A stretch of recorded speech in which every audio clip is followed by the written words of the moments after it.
ఇంకా ఈ సమాజంలో ఉన్నాడు. అమ్మ తన పాలతో మన కడుపు నింపింది, మనం నవ్వితే నవ్వింది, మనం ఏడిస్తే ఏడ్చింది, మన సుఖదుఖములను అనుక్షణం పంచుకుంటుంది. అమ్మ మన మలమూత్రాలు కూడా ఎత్తింది, మన జీవితానికి తొలి గురువైంది, మన పాలిట దైవమైంది అమ్మ. తన కడుపులో మనం ఉన్నామని తెలిసిన క్షణం నుండి తను కాటికి పోయే చివరి క్షణం వరకు మన గురించి ఆలోచించి తపన పడేదే అమ్మ.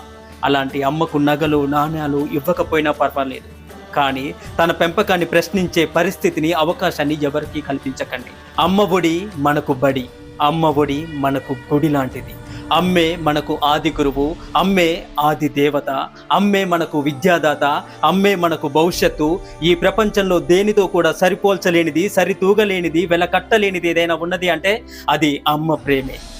అమ్మ ప్రేమ ఒక్కటే. నా వీడియో చూస్తున్న ప్రతి ఆడబిడ్డకి, నన్ను మీ కన్నబిడ్డలా చూస్తూ మీ ప్రేమాభిమానంతో ఆదరిస్తూ నన్ను ఆశీర్వదిస్తూ ఉన్న ప్రతి